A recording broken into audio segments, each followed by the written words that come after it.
David Michael Davis is a British Conservative Party politician who has been the Secretary of State for exiting the European Union since 13 July 2016. The Member of Parliament for Haltemprice and Howden, Davis was sworn of the Privy Council in the 1997 New Year Honours, having previously been Minister of State at the Foreign Office from July 1994 to April 1997. Davis was raised on Aboyne Estate, a council estate in Tooting, southwest London. After attending Bec Grammar School in Tooting, London, he went on to gain a master's degree in business at the age of 25, and went into a career with Tate and Lyle, entering Parliament in 1987 at the age of 38 for the Booth Ferry constituency. In his subsequent political career he held the positions of Conservative Party Chairman and Shadow Deputy Prime Minister. Between 2003 and 2008, he was the Shadow Home Secretary in the Shadow Cabinet under both Michael Howard and David Cameron. Davis had previously been a candidate for the leadership of the Conservative Party in 2001 and 2005, coming fourth and then second. On the 12th of June 2008, Davis unexpectedly announced his intention to resign as an MP, and was immediately replaced as Shadow Home Secretary. This was in order to force a by-election in his seat, for which he intended to seek re-election by mounting a specific campaign designed to provoke wider public debate about the erosion of civil liberties in the United Kingdom. Following his formal resignation as an MP in June 2008, he officially became the Conservative candidate in the resulting by-election and won it in July 2008. In 2010, Davis was invited by Prime Minister David Cameron to join the cabinet of his coalition government, but he declined and stayed on the backbenches. In July 2016, following the UK voting to leave the European Union, Davis was appointed by Theresa May as Secretary of State for exiting the European Union. Early Lyle, born to a single mother, Betty Brown, in York on 23 December 1948, Davis was initially brought up by his grandparents there. His grandfather Walter Harrison was the son of a wealthy trawlerman and was disinherited after joining the Communist Party. He led a hunger march to London shortly after the more famous Jarrow March, which did not allow communists to participate. His father, whom he met once after his mother's death, is Welsh. When his mother married a Polish-Jewish printworker, Ronald Davis, he moved to London. They lived initially in a flat in a slum in Wandsworth before moving to a council estate in Tooting, London. On leaving Bec Grammar School in Tooting, his A-level results were not good enough to secure a university place. Davis worked as an insurance clerk and became a member of the Territorial Army's 21 Shash Regiment in order to earn the money to retake his examinations. On doing so he won a place at the University of Warwick. Whilst at Warwick, he was one of the founding members of the student radio station, University Radio Warwick. He went straight on from there to London Business School, where he got a master's degree in business, and, later, Harvard University. Davis worked for Tate and Lyle for 17 years, rising to become a senior executive, including restructuring its troubled Canadian subsidiary, Redpath Sugar. He wrote about his business experience in the 1988 book How to Turn Round a Company. He met his wife, Doreen, at Warwick. They have 3 children. Political career. Whilst a student, Davis was active in the Federation of Conservative Students, becoming national chairman in 1973. Davis was first elected to Parliament in the 1987 general election as the MP for Booth Ferry, which, in 1997, became the constituency of Haltemprice and Howden. He was a government whip when Parliament voted on the Maastricht Treaty in 1992. angering many of the Maastricht rebels on his own right wing of the party. Davis's progression through the Conservative ranks eventually led to him becoming a Minister of State at the Foreign and Commonwealth Office.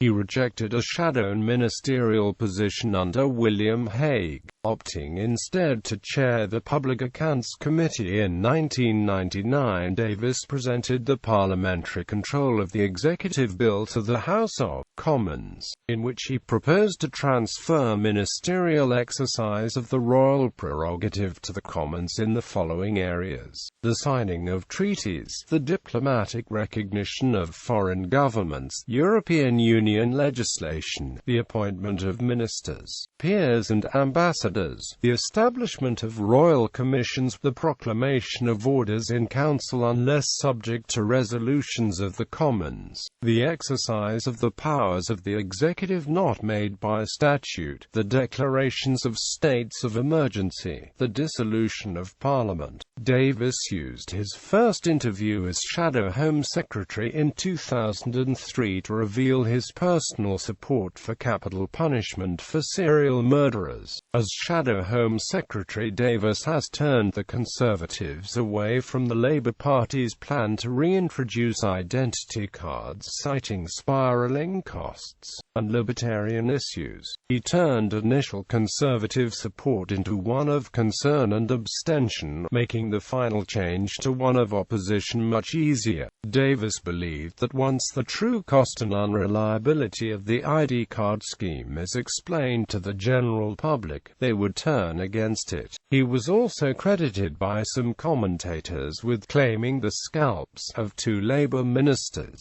David Blunkett and Beverly Hughes, after both were forced to resign 2005 leadership contest. At the time of the 2005 Conservative leadership contest, David Davis was Shadow Secretary of State for the Home Department. His campaign manager in the leadership contest was Conservative MP and Davis's deputy as Shadow Home Secretary, Andrew Mitchell. Davis was initially the front-runner in the contest, but after a poorly received speech at that year's Conservative Party conference, his campaign was seen to lose momentum. However, referring to a conference speech by the party's former leader, campaign manager Andrew Mitchell said, "William Hague made a great speech which many people will judge to be better than all the other leadership candidates put together. What that tells you is that being absolutely brilliant at being able to make a speech at conference is not the be-all and end-all of leadership. There are other things as well."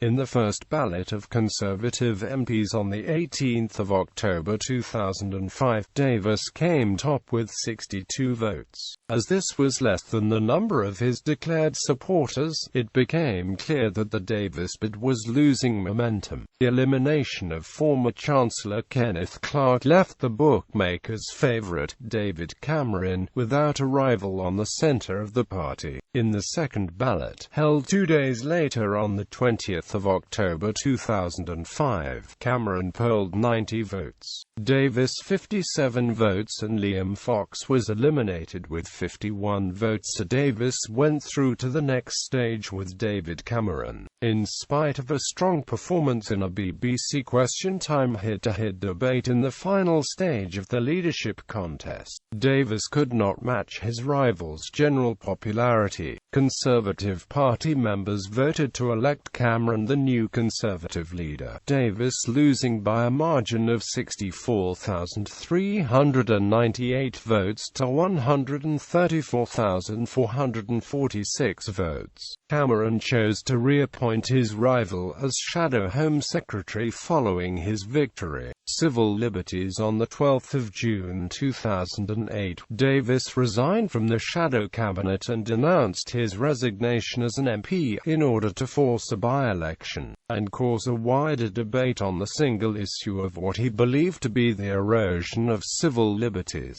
On the 18th of June 2008, he resigned from the House of Commons. He stood as the Conservative Party candidate for his current seat in the subsequent by-election. The announcement came a day after the narrow passing of a parliamentary vote on the counter-terrorism bill. Bill, which would extend the limit on the period of detention of terror suspects without charge in England and Wales from 28 to 42 days. He won re-election with 72% of the vote, breaking several voting records in the UK. However, neither Labour nor the Lib Dems put up a candidate. As is common at by-elections, voter turnout declined significantly from the previous general election to 34%. At the time of his resignation, the Labour MP Andy Burnham made a speech which was widely interpreted as falsely implying an inappropriate relationship between Davis and the Director of Liberty, Shami Chakrabarti. Burnham was forced to issue a public apology under threat of legal action. As a backbench MP, Davis continued campaigning for civil liberties.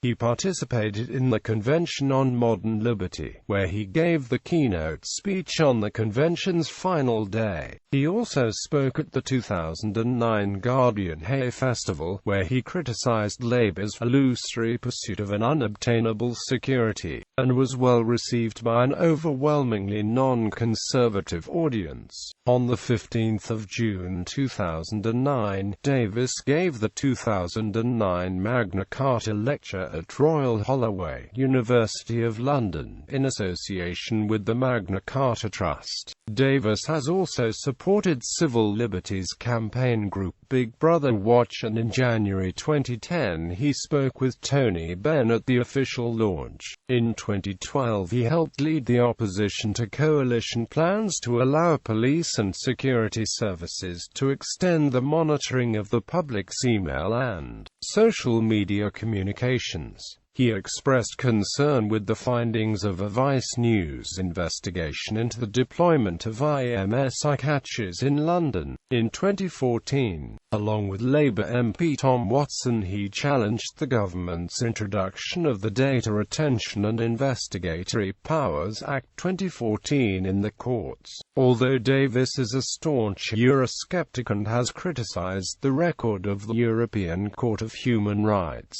he has also argued against withdrawal from the court's jurisdiction, on the basis it might encourage countries with far worse civil liberties to do likewise. Torture. During a House of Commons debate on 7 July 2009, Davis accused the UK government of outsourcing torture, by allowing Rangzib Ahmed to leave the country to Pakistan, where it is said the inter-services intelligence was given the go-ahead by the British intelligence agencies to torture Ahmed. Davis further accused the government of trying to gag Ahmed, stopping him coming forward with his accusations. After he had been imprisoned back in the UK, he said there was an alleged request to drop his allegations of torture. If he did that, they could get his sentence cut and possibly give him some money. If this request to drop the torture case is true, it is frankly monstrous. It would at the very least be a criminal misuse of the powers and funds under the government's contest strategy, and at worst a conspiracy to pervert the course of justice. Davis was amongst the signatories of a letter to The Guardian condemning the coalition's efforts to hide the UK's involvement in rendition and torture behind secret trials. 2010 coalition government. In May 2010, after the 2010 general election which resulted in a hung parliament, it was revealed that David Cameron wanted to invite Davis and other right-wingers such as Michael Howard and Ian Duncan Smith into his Conservative Liberal Democrat coalition cabinet. However, Davis refused and remained a critic of the government on its stance on tuition fees. He offered critical commentary on the coalition in a BBC interview in March 2012. Following George Osborne's budget in 2014, Davis wrote for The Conservative Woman, calling on him to make the personal allowance fully transferable for single-earner families. Secretary of State for exiting the European Union. Following Theresa May's appointment as Prime Minister, Davis was appointed Secretary of State for exiting the European Union on 13 July 2016. He published his initial thoughts on the way Brexit might proceed on Conservative Home